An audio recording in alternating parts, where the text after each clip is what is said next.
Coming to you from sunny California and the Great White North. Get ready. We are breaking down the obstacles on the Armchair Ninja Podcast.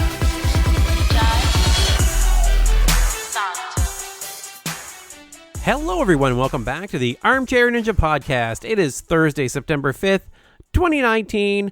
My name is Rich, and joining me to cover the ANW Season 11 Vegas Finals once again is Bijan. How are you making out this week?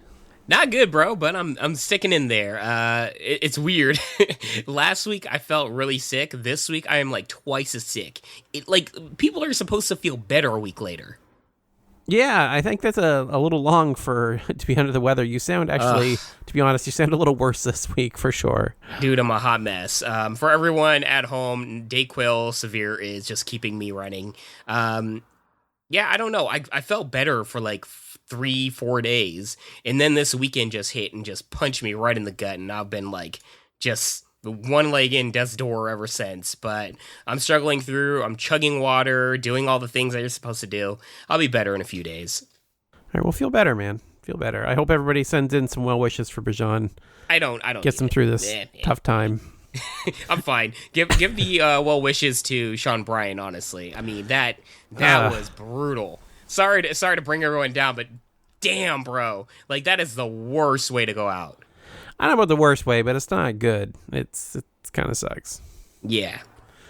All right, so let's get into the episode. Last week we covered the new obstacles and everything else. Let's actually just get right into the runs. No. We hang on, bro, dude. Like last week, I think I said something to the effect of like, you asked me about that tire, whatever obstacle, and I was like, I don't have an opinion. Dude, this week I have an opinion. Holy crap. Like, where did this come from, man? This became instantly the ninja killer of the season. Like, the diving boards were like the story of the first episode. For the second episode, or the second half, whatever you want to call it, this tire run, man, it was taking out all the top ninjas.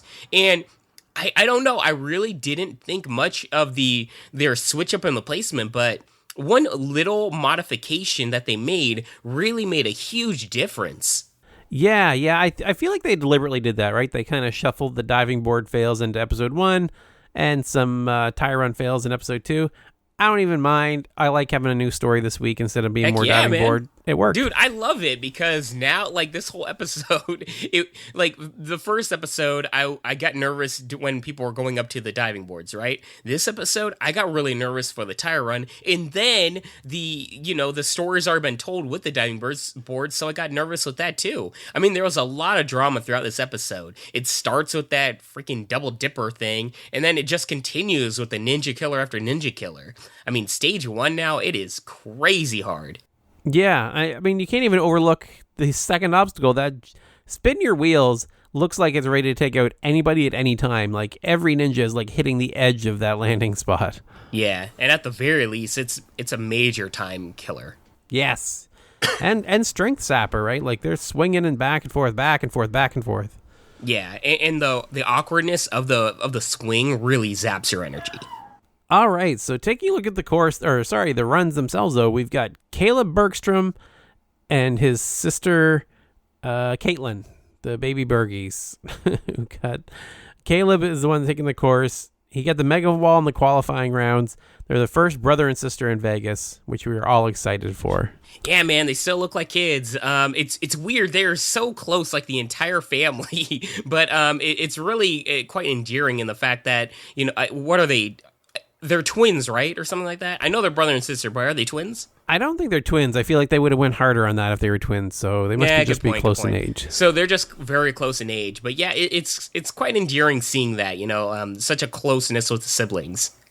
Yeah, and Caleb's a top-notch ninja, as is Caitlin, obviously. But Caleb takes the course and makes a little slip-up on tire run, but he recovers. He's making great time by the diving boards, but face first into the platform. It's like, Caleb, as strong a ninja as you are and as much of an easy time as you're having, I definitely read into the placement on this one, and I knew you weren't making it to the end. Yeah, for real, man. I'm really curious, though, because I really feel like Caitlin has a major star potential. She just looks so incredibly unique. in terms of like when she's in a crowd, like the hair, the curls, all of that, she really stands out. So as much as like Caleb's on my radar of being like really, really strong, Caitlin, I really feel like she can really make a name for herself in this sport.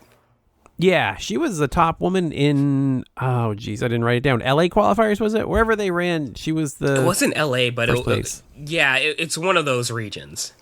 Yeah. So yeah, Caleb went out, did not complete stage 1 this time around, but watch for them. The whole family are top ninjas, but I feel like these two will be back.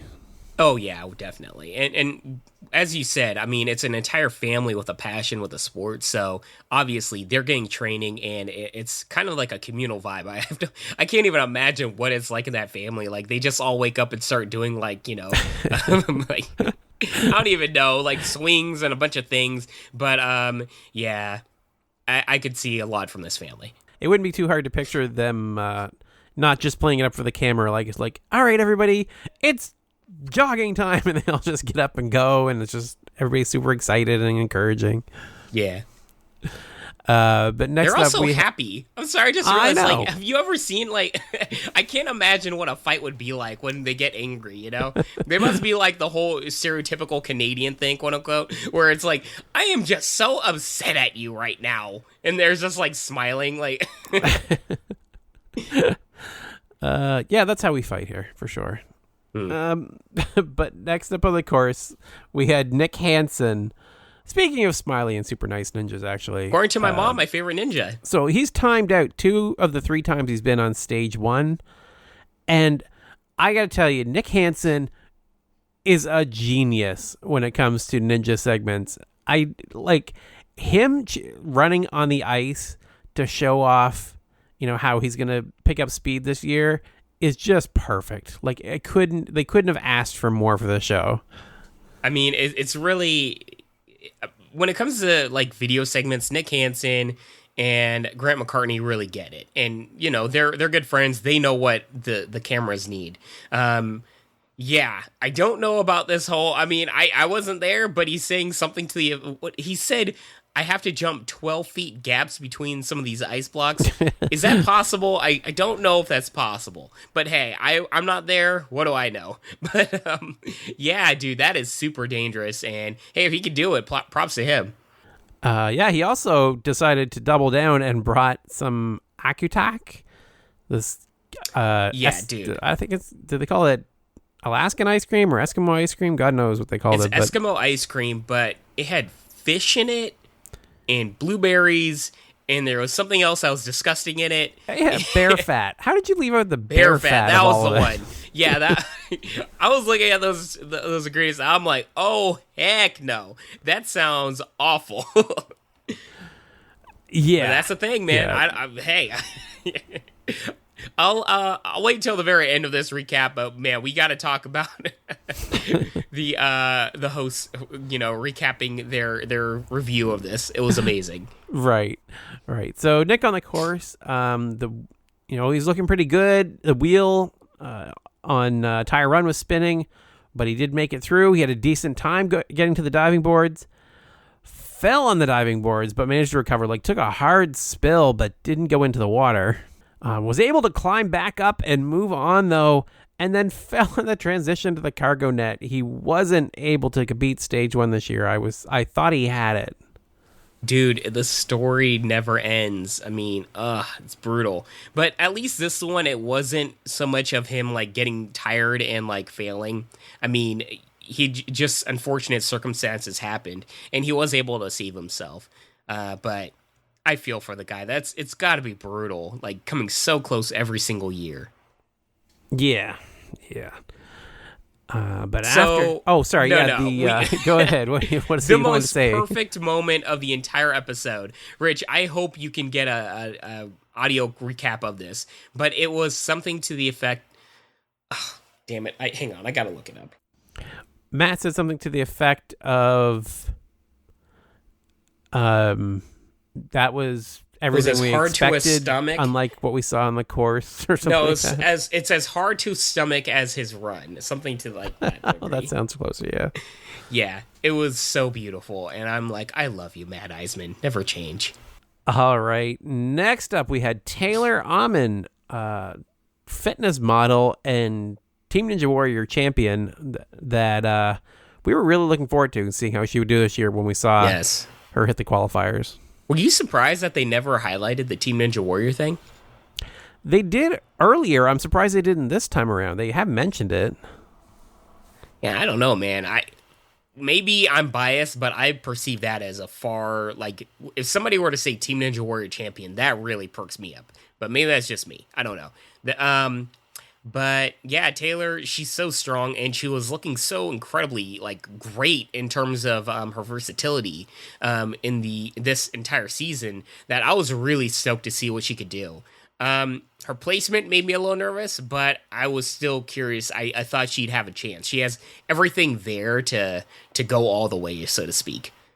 Yeah, I didn't read into her placement at all because I thought, you know what, we've got Jessie and we've got Allyssa on this episode, so they're going to be going at the end of the episode. So even if Taylor beat the whole thing, she would end up going first probably. Yeah, and honestly, we still don't really know, like, the way she fell, it was basically a fluke. That could happen to anybody. She mistimed the spring, whatever, the trampoline thing. So really, there's still a chance where she could have even hit the buzzer this episode. It happens to everyone. Well, not everyone, but you know what I mean. I mean, it could have happened to everyone. So I really don't read too much into her failing in the way that she did. Yeah, that's just a simple mistake that I'm sure she'll correct next time around. Really looking forward to her. Really looking forward to seeing her next year, and I think we'll see a lot of great things from her to come. She's definitely going to be one of the top ninjas pretty quickly. Yep. I mean, a pole vaulter. I mean, just look at all the pole vaulters on this show, man. I mean, they are perfect for the sport. All right. Next up, we had Casey Suchocki, the Bama Ninja, with his grandpa Emmett and his wife Ashley on the sidelines. Yeah, I really like this video. It was a little bit longer than most, but I actually really enjoyed this whole thing of him building this house, man. Like, they literally just bought a lump of land and built it from the literal ground up, like the frame and everything. I mean, the fact that it was just him and his wife, newlyweds, and did all this in it must have been like a span of just a few months. I mean, that is insane, dude. Props to them. I wish I can do it. This is like one of those things that I really look fondly on. Like, God, that has got to be so cool and such a great thing to do with your spouse. I will never be able to do that, but props to them. I don't know about that. Maybe you can do that someday. I am not that talented, bro. But yeah, it was a good segment. I was surprised too. They were very personable, good story, really played to the camera. Good all around. Yeah, happy for him. Now, he had lots of swings on Spin Your Wheels, as we saw many ninjas did. And his time was just not looking very good at the wall. It looked like he might end up timing out. He even took some extra swings on Twist and Fly. Only 15 seconds left as he hit the cargo net. But he was able to complete the course with 4 seconds left. Nice. He was our first finisher of the night. Yeah, I really don't have anything to say. Hang on. I'm trying to think. I'm trying to think of something to say. All right. So, moving on then, we had... Love you, Casey. I don't know. I was too busy blowing my nose. We next had Caitlin Bergstrom get fast forward. We saw that she went out on the double dipper. And Scott Behrens from the Backyard Ninja Kids was also fast forward. He went out on tire run, as many great ninjas did this episode. Yeah, I mean, that's such an interesting obstacle because it really doesn't look that difficult. And I don't mean, obviously it's difficult, but what I mean by that is that so many ninjas have completed it in seasons before, but just the one modification that they made for it is taking out everyone. And I think maybe it has to do with the fact that maybe ninjas are overlooking it also. I mean, low-key, I would. Yeah, I think Drew did, and Najee to an extent too. So I think there's something to that. We've got some of these top ninjas just not reading it properly. Not giving it his due. But we next had Tiana Webberley take the course, who missed last year with her knee injury, and you know she was not overlooking any obstacles this season. Nope. She was flying through the course, doing really well. She raced right into the jumping spider and was able to do it. She made me nervous there for a second. She ended up slipping on tire run herself, but managed to recover with some effort and a lot of time. Ended up getting stuck at the warped wall, as we've seen, several of the top female competitors do in the past. And I should say just shorter competitors, because I'm pretty sure we've seen a couple of the 5-foot male competitors struggle there too. Yeah. Just not enough run up, right? So it's really, really tough. If you don't have much room for error, it's a tough call after having done everything you did to get there. And unfortunately, she ended up timing out. Her fingertips were right there in the fourth try, but wasn't able to do it. It's a combination of being tired, like exhausted with your legs, your cardio, everything. And then on top of that, as you alluded to, the run-up really is like a major, major component of the warped wall. And the fact that in the finals, it's more of a curve. So you have no run-up, and more so it's based less on the run-up, and more of just the initial jump. Like getting the right footing and placement to jump, to do the final leap up. I mean, when you're shorter, it's going to be a lot more difficult. The curve of this warped wall plays a major, major factor in Sasuke, the Japanese version of American Ninja Warrior, because a lot of those ninjas are shorter. So this plays a major, major factor in it. And you could just see the results when it comes to shorter competitors in the American version also. All right. Next up, we have Seth Rogers, Big Red, 19-year-old rookie. They showed some videos of him as a kid training in all these different gyms and competing. I thought that was great. I don't know if we've seen that quite to the extent we got with him, and I really liked it. I thought it really added to that feel of someone who's really been chomping at the bit to be on the show. Yeah, I really enjoyed the fact that they also played like a short story with him and Josh Levin, of the fact that, he was there watching all Josh Levin's runs, and, he's a diehard and everything. And even this season now, it's kind of the roles are reversed, where Josh Levin's cheering him on. I like this sweet story of him. Also, he just looks like I don't know, he doesn't look like the prototypical ninja. He just looks like this really nice, kind of like band geek type guy. And I don't mean that in a negative way. Just, he just looks unique. Yeah, and he has a great catchphrase, always bet on red. I thought that was perfect, especially for Vegas. Yeah, I mean, we've definitely gotten some cringeworthy catchphrases. I'm not going to complain about that one. He's 6'3", very, very tall kid. Struggling a little bit getting through. I was struggling, but it's not looking very smooth. Not quite sure how far he's going to go. He nearly fell on the tire run, but was able to catch it. He had 1 minute left at the wall. Managed to finish a whole course with 7.4 seconds left on the clock. Was able to do it on his rookie year. Fantastic run. Yeah, good on that kid. I mean, he is living the dream, man. Rookie year hitting the buzzer. Gotta love it. We had some fast forwards after him, including Julius Ferguson, the Black Jewels, who went out on the jumping spider, and Dustin Rocco fast forwarded, who went out on the cargo net, which really sucks. Yeah, the sound bites for Black Jewels were a little too much. I'm like, come on, y'all. I'll just leave it at that. You guys can listen back if you want. Yeah, I vaguely caught at least part of that. Brian Burk was next to take the course. The Burkinator is back. Yes. With his amazing mother on the sidelines cheering him on. I actually thought he was going to do really well. I don't know. They've hyped him up a lot this season, and I thought, geez, he might just go, beat stage one. Really wouldn't have surprised me. But unfortunately, ended up bouncing off the landing pad of Double Dipper. Was not able to complete stage one in his rookie year. Yeah, that was really surprising, man. Came out of nowhere. Yeah, I really don't have much to say because it just happened in such a instance. But I mean, I appreciate that he was on the season. He was really fun and definitely a standout. Next on the course, we had Sean Bryan. The Papal Ninja is back, recovering from a broken ankle before the season started. Recovering from a broken ankle. Yeah, as you do when you take the course. That was the thing, right? So I kind of was waiting for the ankle to play into it. I thought, I literally, as he jumped into the jumping spider, I thought, man, I hope his ankle holds up. And immediately, completely had a something come out of the blue that I was not expecting. He ended up dislocating his shoulder on the jumping spider, which don't think I've ever seen. I remember, I think Elliot Hall, or it might have been injuring himself trying to do the spider climb one time. But yeah, it's just weird, right? Just randomly just stops and favoring his shoulder when it wasn't apparent what had happened, and he ended up having to get carried down off the obstacle.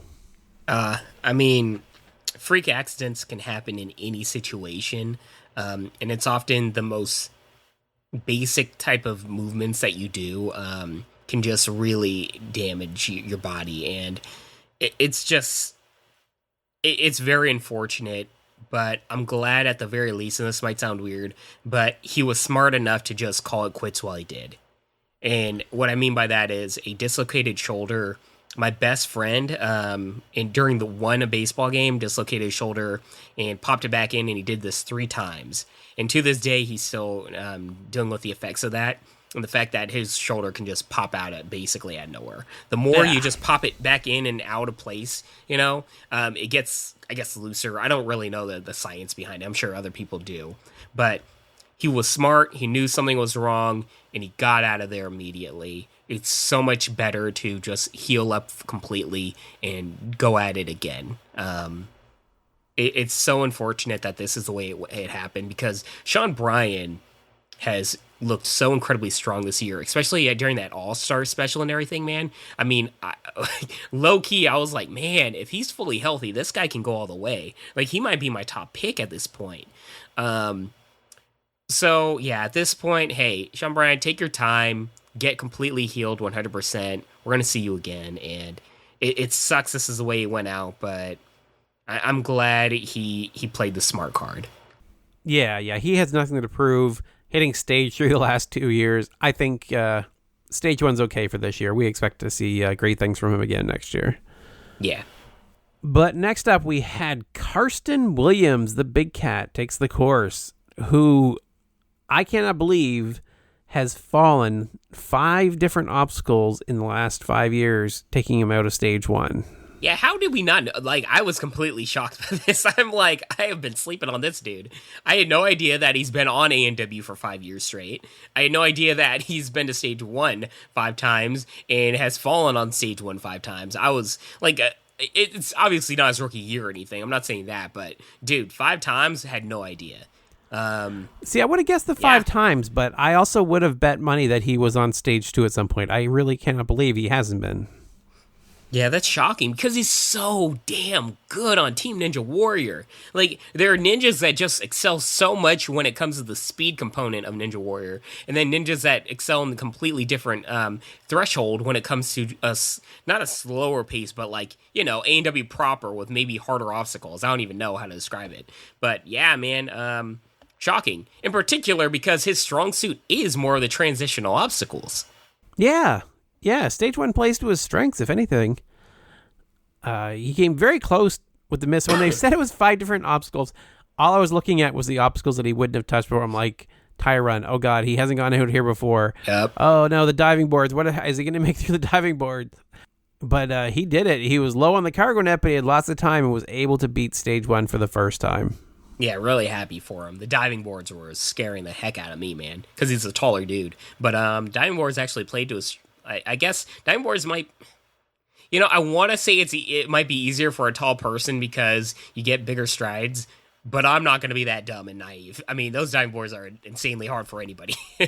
Yeah, they seem to imply it at least a little bit. They mentioned one of the other competitors that was tall. It might have been Grant. They said his long legs would help him. So yeah, and I could see that. But oof, I mean, for anybody. Yeah, really happy for this dude though. Stage 2 is going to be complete mystery. I mean, Stage 2 tends to be all upper body kind of focus, but dude's got long arms, and I'm sure he's been training. Wait, yeah, was he we've the seen one? him crush it on the Super Salmon ladder, so we know he's got the upper body strength. That's what I was about to say. Yeah, so he was the one that did that. Yeah. Okay, then I'm not too worried. Then he's got to have some crazy endurance, Yeah. We had a fast forward next of Dave Kavanaugh, who has a safety pass and didn't need to use it in stage 1. Yeah, I'm just gonna assume if you have a safety pass and you complete stage 1, they're gonna skip you because your storyline's coming in stage 2. For most people, that was true. But we had Drew Drechsel take the course after him, also with his safety pass, about to become a dad in a very cute segment with him and his wife. They're due in December, for those that didn't catch that. So only 3 months away at this point. And even Drew was struggling on that spin your wheels dismount. That's when I knew that thing is no joke, right? Because there's nobody that controls himself in the air and swinging as well as he does.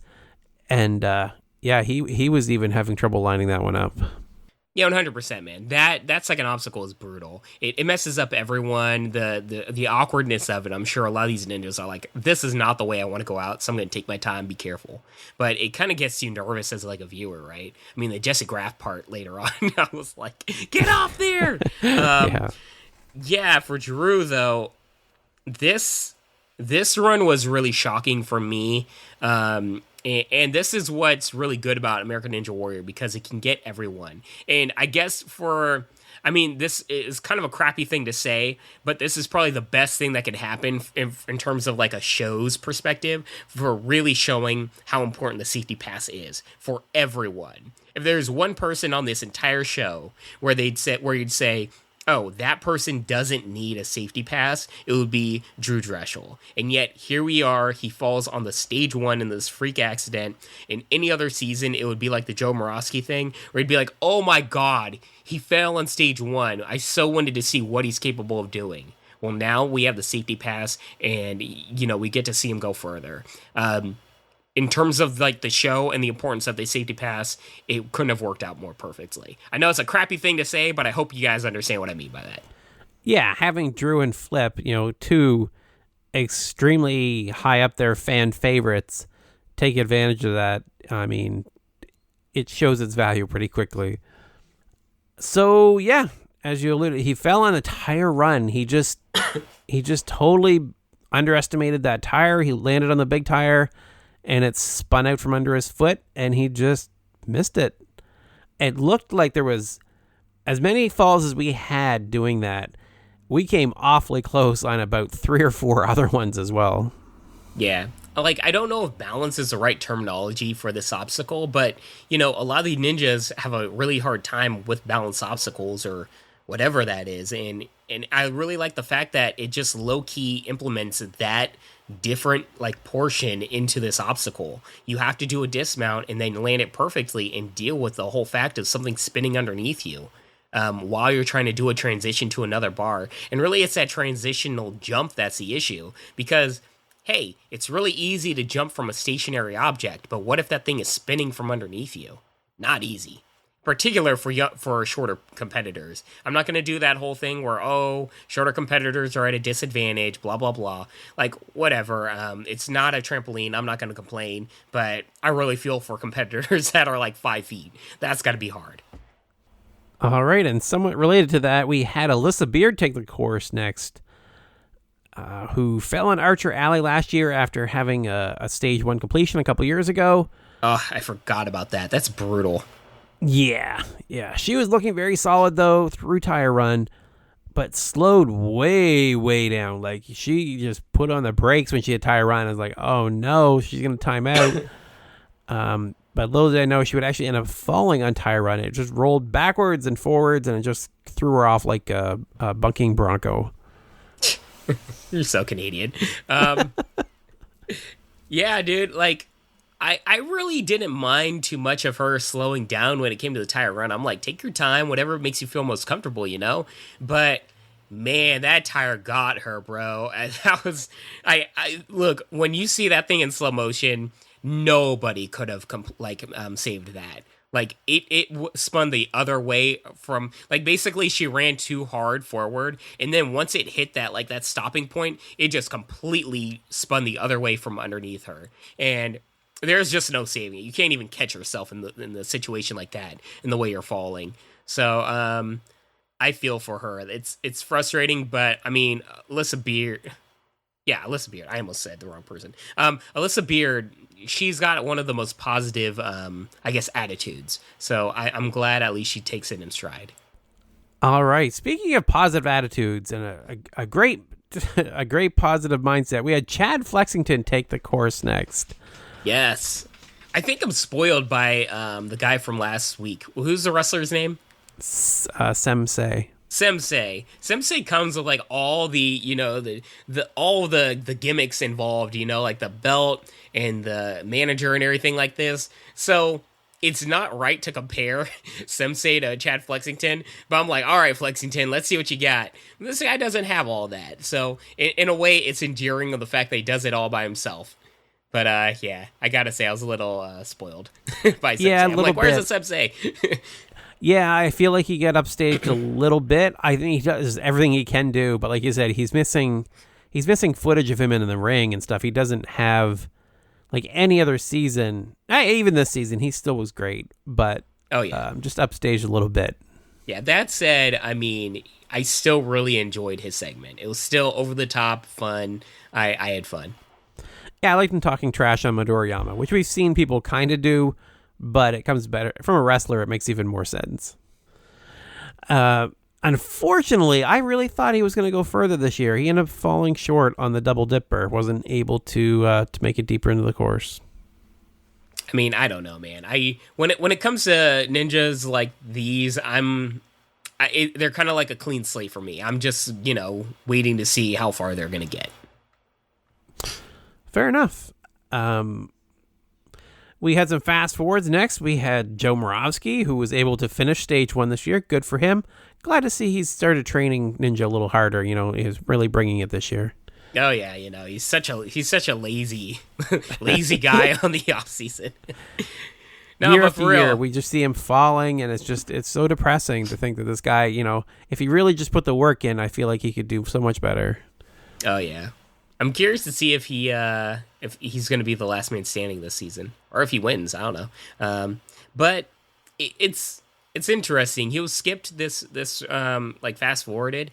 I got to tell you, I don't mind. Like, it's not a situation where I'm upset or anything. Simply just because I expect him. He's one of the people I expect to just see in stages 2 and 3. So that's when they're going to give him the time to shine. So I mean, at least for me, I'm not too upset. Were you kind of irked by him being fast forwarded or anything? Nah, I just like you. I was like, all right, well, we got to save some people for stage 2 and 3, so that's fine. Yeah. Honestly, now that I think about it, and this is just right out of my head. I think the fact that he was skipped in stage 1 means he's most definitely making it to stage 3. Could be completely wrong, but I'm putting it in now that I believe Joe Morossi is going to stage 3. I know, major, you know, risk there, you know, shocker to everyone, but just thinking about it more, I'm like, oh, he's going to get a lot more time. All right then. Next up, we have the big dog ninja, Jody Avila, take the course. Oh, this was beautiful. Oh my God. I love because for people that don't know, I absolutely loathe everything about how he got his nickname. I hate the fact that he's called the Big Dog Ninja. I forgot even why. Just, it was so cringeworthy being like, how lazy can you be? He's a big dude and just, you know, Akbar loves using the term big dog. So he's like, you're the Big Dog Ninja. I'm like, really? Really? Oh, I just hated that whole thing. So how lovely and amazing was it, Rich? And the fact that this dude says, I'm afraid of dogs. I'm like, yes. It's not as whatever, you know, joyous of the fact that I didn't realize he was attacked before, and that's what's made him have a phobia of dogs. That's very unfortunate. And I, you know, yeah. I don't know what to say. Like, that's a real thing that happens to a lot of people. My fiance was recently attacked maybe a month ago by a dog, and my dog also. But like, they're better now, and my dog's still getting over that. But it could happen to anyone, and I'm glad at least he took something that was very negative, but they didn't harp too much on that in terms of, like, you know, the whole looking out in the sunset and blah blah blah and I'm overcoming this. It was more of like, it became more of a positive segment where they went to a shelter, I think, or something like that, and showed off some really, really cute dogs and him getting over his fear. I like that video segment of the episode. I mean, there wasn't a whole lot when it came to this episode in terms of video segments, but that was a visually profound one. Why not? It makes sense. Yeah. Yeah, I agree with that pick. It was, I mean, as somebody who kind of has similar experience and yeah, similar, not phobia, but hesitation around dogs, I get it. And it's nice to know that there's a 6'6" dude, big muscly guy that feels the same way. It makes me feel a little bit better. Yeah, maybe that just made it even more of the I don't know if entertaining is the right term, whatever it is, jarring maybe. The fact that he's massive dude. And like, I'm sure I'll look at a chihuahua and be like, nope, going the other way. Yeah, he played it up. He was kind of smiling about it. So, I mean, it's fine. Yeah, it was sure. played a little bit to humor at the beginning about him jumping in the back of the truck and stuff. So that's where they're going with it. So he was able to beat the double dipper, which would be very tough at his size. But ended up going out on tire run. The tire just spun out from underneath him. I really thought he had tire run. I thought that one would be a simple one for him. Yeah, shocking, right? Because, I mean, with his height, does he even need to jump? He can kind of just, like, let the tire kind of just, like, propel his body forward, and he just grabs onto the thing. But I'd have to watch back of how he missed it. I don't remember. But next up, we had Ethan Swanson. The Swan is back, and he is absolutely flying through the course, doing incredible. They started showing the time on tire run, which pretty much told you what was coming next. He ended up getting the fastest time at this point with a 41.27 second time, which is fantastic. I love to see him fulfilling the potential that we've seen there for years. Like, he's really doing well this year. This is his year. I mean, they were hyping up his accolades this season, and when you really look at all the things that he's accomplished, he's like putting it all together. Ethan Swanson is very much becoming. I mean, he already was a star, but you know what I mean. Like he's breaking through that glass ceiling of the top ninjas, and I'm really curious to see if he makes it to stage 3. If he can go even further. Because in terms of, like, his strengths, I mean, I gotta be honest, I'm just ignorant to seeing, like, how far he can do in terms of his strengths and everything. So I'm really curious and kind of excited to see, like, when it comes to the toughest of tough obstacles in Ninja Killers, like, can he just get through those? I honestly don't know, man. But yeah, Ethan Swanson, I definitely got my eye out on him when it comes to stages 2 and 3. And this is completely away from everything, but dude, on Hulu, because I play the show while we're recording, they did a ad promo for Endless Shrimp from Red Lobster, and I damn near started drooling. I have not eaten carbs in so long because of me being sick. I feel like I am just like 10 pounds lighter, and part of me died inside just wanting to eat that shrimp. With an Soup upset sucks. stomach, I don't know that shrimp is the way to go. Probably not, but I just want to eat something. I don't know. I just need to eat some type of meat or something. I hate eating soup. It's just the worst. I'm over it.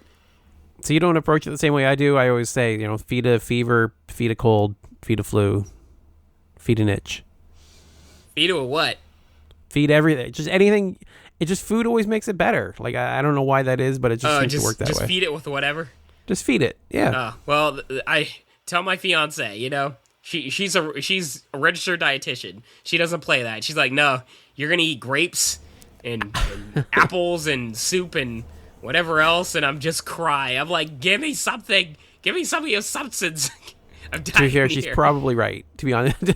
In this case, I think the registered dietitian's probably the one to go with. Yeah, but I hate it. All right. Well, we had some fast forwards next of some of our favorite ninjas. Josh Salinas, Iron Josh, was able to finish stage 1. Hunter Gerard as well, and Tyler Gillette all finished stage 1. Yeah, like major ninjas. We're going to see a lot more of them in stage 2. I kind of view these as like, we will hear more of their stories next episode. Yeah. Pretty much, yeah. The fast forwards towards the end of stage 1 are always those. And we had a bunch of people finish that you're going to see later. But top level ninja Grant McCartney, the Island Ninja, which I don't even know why they bother with that nickname. He doesn't need a nickname. He's just Grant McCartney. He's Grant McCartney, man. Yeah, like it's Grant. To be also, fair, he's got it on his super shirt. shredded. Like, this dude is so jacked now. What the heck? Okay, so it wasn't just me. I was like, Grant is a big dude and looks very strong, but I never really would have pictured him to be that shredded. Yeah, insanely good fit. Yeah, I'm sure he got more fans this season. I'll tell you that. I'll just leave it at that. But, dude, he's got all the charisma in the world, taking it seriously. He was really fun during this run, and just simple things is like, hey, I'm going to wear jean shorts or jorts just to, have a little fun while taking this course seriously. I really enjoy it. And I don't know, man. I don't ever see Grant McCartney, and I don't mean this in disrespect, but I don't ever see him, like, winning the whole thing. But could you imagine, just imagine, Rich, if Grant McCartney becomes the next, total victory winner? He will be on everything NBC. Whatever NBC show you know of, he will be on it, because he will be the face of American Ninja Warrior. Like, oh my god, the producers must have been chomping at the bit when they saw that when he hits the first buzzer, they must have been like exploding. That sounds gross. Anyways, they must have just been over the moon. Over the moon? I can't talk. Whatever. They were very happy. Right. But to be fair, they've got a dozen of them that they would kill to have do that, right? It would be worth $1 million to them to have Jessie Graff hit that button. You kidding me? They would just they could just print all the money in the world. They would just be so happy. I feel like Grant and Jessie are the two where just in terms of personality, they've got it. So Grant on the course is looking really good. He went really high into the jumping spider, very, very high up. I think higher than I've ever seen anyone land in that thing. Tire Run almost spun out on him, but he was able to catch it and was able to finish stage 1. I was super happy for him. Seems like the nicest guy in the world. Was able to go back to stage 2 for the first time in 3 years. Yeah, really happy for him. And you could see all the other ninjas just sharing the exuberation. Exuberation, is that a word? Anyways, so. the just genuine joy for this guy. And yeah, it's been so long since I've seen this guy on stage 2. I have no idea what he can do. Maybe he's gonna kill it in stage 2. I have no idea.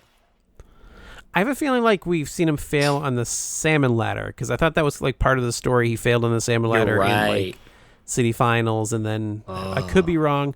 No, I really should look it up. I've been wrong a couple of times lately, and I apologize for the misinformation we spread sometimes. Definitely send us corrections. I appreciate those. Just be kind. We're doing what we can. Yeah. I don't do research because I'm Bijan. I don't do that. But I'll tell you this, 100%. This is the guy that fails at the salmon ladder, and that is going to be very curious to see, because in stage 2 they have that. Well, I mean, who knows this season? But I mean, they tend to do extra stuff with the salmon ladder. That is true. After him, we had a fast forward of Michael Torres, who is able to finish without using his safety pass, which is good for him. Talk about shredded. That dude is in good shape. And really, if he gets through stage 1 without using it, give him 2 chances on stage 2, we could very easily see Michael Torres in stage 3. Yeah, it's all predicated really on what stage 2 is going to look like. Is there going to be some new crazy ninja killer, or is it just going to be the wing nuts that's taking out everybody again? If somebody fails on those wing nuts, do you think it'll be a case of people failing twice on them, or they get the first one out of the way and then they get kind of used to whatever thing screwed them up and they'll be able to do it? What do you think, Rich? I think one person's going to make use of the safety pass to get to stage 3, but the others are going to fail on their second attempt on the wing nuts for a second time, probably. Yeah, that's pretty smart. I would have to agree. Actually, I will be optimistic and say 2. I'm going to say Michael Torres. I'm going to say Michael Torres specifically will miss on the first attempt and get it on the second one. Damn. Well, for me, it's Ethan Swan all the way. They're hyping this dude up for a reason. He's either not going to need it or he doesn't have it. I don't think. Oh, is he not? I just assumed he had it. I think he lost it to Michael Torres, actually. Oh, never mind. Swan, don't you mess up, huh? I expect big things from you, buddy. Yeah, I don't know. I mean, Mathis, Owhadi, he's got one. I just see him going to stage 3 without needing it, but I mean, he's one where I could see him readjusting. Yeah, that would make sense. All right. Next up, we had the epic return of Jessie Graff to the course. Back in Vegas, back at her home in Ninja. Super excited for this run, as we both were. Were you pretty confident she was going to make it through? 100%. I was. I mean, there's always that chance, especially with the newer obstacles. I thought if she can get through the tire run and the diving boards, she was icing on the cake. Those are the only two that I was worried about. I was like so far looking past this. I was like, she might make stage 3 this year. I really think this could be her year. I'm like, ignoring stage 1 for some reason. Shouldn't have, absolutely, because she took a few extra swings on the spin your wheels. Dude, I was losing it. Like, she spent so long on there. Yeah, it was not a good sign, but I was okay with that. There was a lot of ninjas that did that. I was a little worried about her time at that point. That was the most worry I had at that point. It's just like you just want to will the ninja, like, get off there.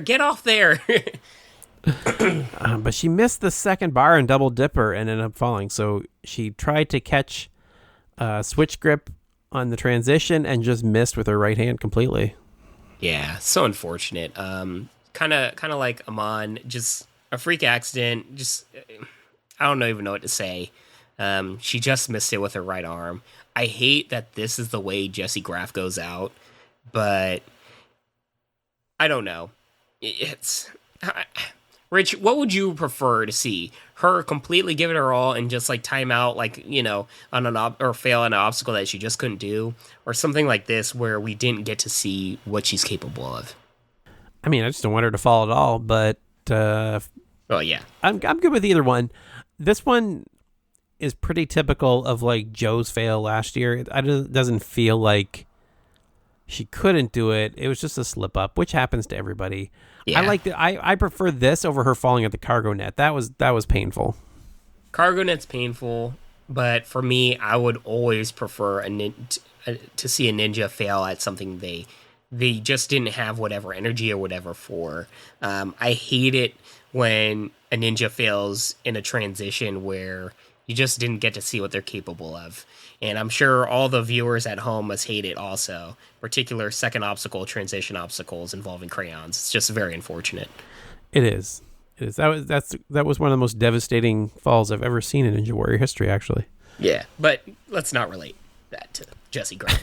She's seriously though, she's amazing, and I hate the fact that we have to wait a year to see her again in terms of like ANW proper. But I don't know, man. Have we gotten any word or anything on if like Ninja versus Ninja or any of those other shows are coming back? Like, I know ANW Junior is coming back, but are there any other spinoffs there's a chance for?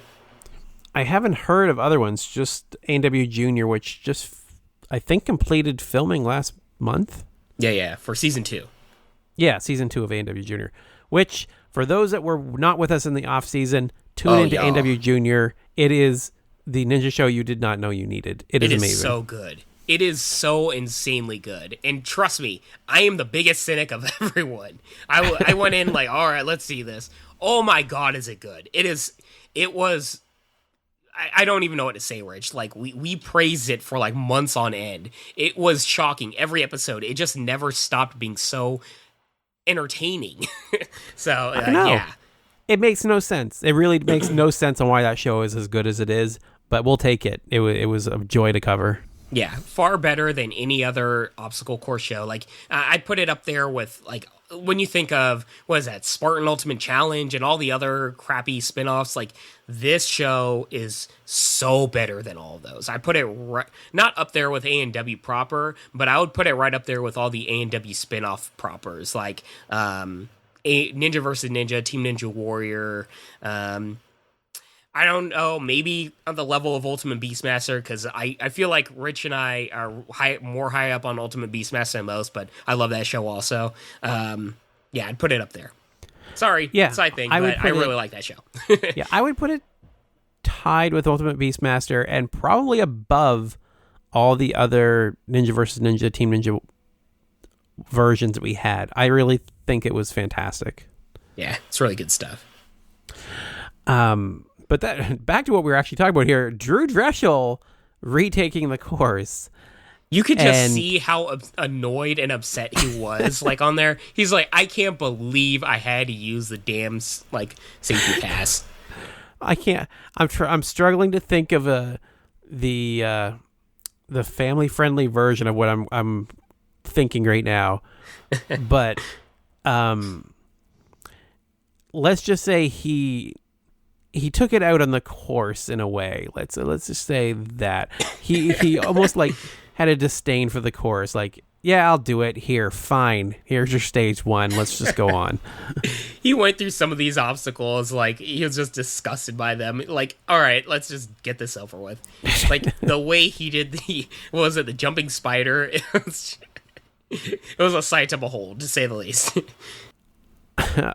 So yeah, Drew proved that stage one's not really an issue. I was a little nervous because he was kind of taking it half-heartedly. Wasn't really, like, you would think he would get more serious, and they were kind of making it seem like he was going to be like super nervous now, and instead he just like, he was annoyed by the whole thing. It's like, dude, you overlooked it last time. Just focus. Just make sure you're going to do this.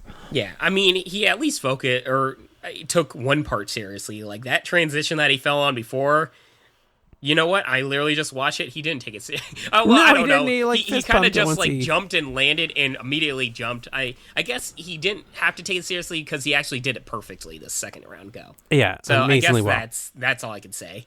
Diving boards, he did take them seriously. He stopped and really thought about it before he went. Yeah, sure. I think. But hey, I mean, when you're the real life ninja, you can do that. But man, just imagine if it was last year and if like this would have been his season where he falls like on that. I would have been so upset. Props to everyone that thought of the safety pass. I praise you. I appreciate you. I mean, yeah. Once again, like, if I almost said Joe because it happened to Joe, but if Drew were to go out this way, I mean, you just don't want to see that. So the last ninja to take the course in this episode with Drew Drechsel and Jessie Graff is Mathis Kid Owhadi. I'm getting nervous for him, man. I know. He's like, do you think he might be able to do it? It seems he does have the safety pass, and he's the last runner of the night, so maybe they'll just show back-to-back runs of him if he does fall. Like, why? Why this placement? Come on, guys. Like, just put a little effort to it. I get you want to showcase him. Putting him before Jessie and Drew does that very well. Well, I'm just worried that I don't know, but I'm worried he's going to get that KC, like, pushback. Yeah. But I totally understand what the producers are doing. He is very young. He's very talented. He's got a nice face or whatever you want to say it. Like, the producers clearly want him to be like the big star, like the next like big star. And yeah, he's got star potential. But I've seen it time and time again with many shows, like the whole John Cena thing. If you guys know wrestling, you ram it down somebody's throat, there's going to be pushback. So I'm just saying, ease up on the brakes, guys. Like, you can feature him, but I worry about the whole Mathis Owhadi thing in terms of that. That said, if it's a sign that he's good, that good things are in the future for this dude in terms of the season, hey, I'm cool with it. Yeah, he did not need his safety pass. Made a one-handed save on tire run. That was the only time I actually questioned for a second, like, oh, geez, maybe we'll fall. But was able to make it through with a ridiculously fast time. 51 seconds left on the clock versus 41 for Ethan, the previous fastest time. So it just destroyed everyone on stage one. Mathis has proven that he is one of the top ninjas for sure. Yeah, absolutely amazing, dude. And I really don't see him falling on stage 2 now that I think about it. I mean, he fell last year. I don't know how. I don't remember, but dude, this guy can go really far. I'm curious to see what he can do on stage 3, because it's a factor where this guy's been training almost as long as a lot of the older ninjas. It's just he's been training since he was a little kid, so all this stuff comes so naturally to him. Really exciting. What's funny is I was kind of smiling at the end of the episode and remembering that he was one of our first guests, right? So Megan Martin was the first. I wasn't there. Right, sorry, he was my first guest anyway. By mistake or by accident, however you want to say it, I wanted Andrew Lowe's on the show, and he wanted Kid to join him. I didn't know who Kid was. It was like, this was 4 years ago. So it's like, all right, I guess, like, you want some teenager to join you for whatever reason, because they were starting the Ninja channel on YouTube. And I listened back to a little bit of it here before we recorded, and it's just funny listening to kids saying, like, I'm going to be able to be on the show in season 12. I can't wait. And yeah, just basically like trying to plan out his college and stuff for, thinking that he wouldn't be able to be on the show proper until season 12. And here he is like a superstar in season 11. Yeah. I mean, let's think back to how ridiculous that old rule was, and the fact that Mathis would have had to I can't talk. Mathis would have had to wait till next year to compete on his first season of ANW. I mean, that's ridiculous. So I'm really happy they changed the rules, and the fact that, I mean, he's just a natural on the course. And now I think about it, a lot of ninjas are under 21. So I'm just really glad they got rid of that really arbitrary rule. And yeah, it's crazy to hear him back, even back then, as a teenager, planning out his plans for ANW and really stay focused and committed to ANW. But I mean, it just speaks to his growth as a person, as an ANW athlete and everything else. And really, really happy for him, because as much as they are really like trying to hype up the star potential rather than let it happen naturally, I mean, he really is that committed. He really is that talented, and everything that he's achieved doesn't come from whatever, like the camera being on him too much. It's based upon his own talent and skill. So, yeah, really happy for the dude. All right, before we wrap up this week, do we have any 5-star reviews this week, Bijan? Geez, let's see. Why, yes, we do. We have a 5-star review from, of all people, Max Feinberg from A&W. Look at that. That's A&W Junior, which is funny. I actually forgot that was this week's review, and we just get done praising A&W Junior. All the heck. Go figure. Yes, so it all makes sense, man. So Max Feinberg from A&W Junior. Haha, just listened to the episode 10 podcast. I am Max Feinberg from the show, The Lovable Band Nerd, if you guys don't know. I really enjoyed hearing your guys' opinions and thoughts on the show. You guys pump out episodes so quickly and consistently. It makes my day just tuning in to hear what you have to say. Well, thank you, Max. I apologize for my really congested voice, but guess what? Max Feinberg, you are the 5-star review of the week! Much appreciated. You are the best. You keep kicking butt on A&W Junior, one of the best A&W shows in the universe right now. You are one of the best A&W Junior athletes in the universe right now. Keep kicking butt and representing all band nerds around the world. All right. If you'd like to get your 5-star review shouted out on the podcast by Bijan, make sure you stop by Apple Podcasts, leave us a little review, and we'll make sure that happens for you. But if you'd like to reach out to us, you can reach me as rich@ninjapodcast.com. I am at Ninja Podcast on both Instagram and Twitter. And Bijan, how can they reach you? Those cold sweats are real, y'all. I am drenched in sweat because I'm so dang sick. Ew. Hit me up at Twitter and Instagram at Bijan151. That is Bijan151. Happy to give that visual to you all. All right. Thank you all for listening, and have a wonderful week. Peace, love, and deuces, y'all. I'm dying. I'm dying.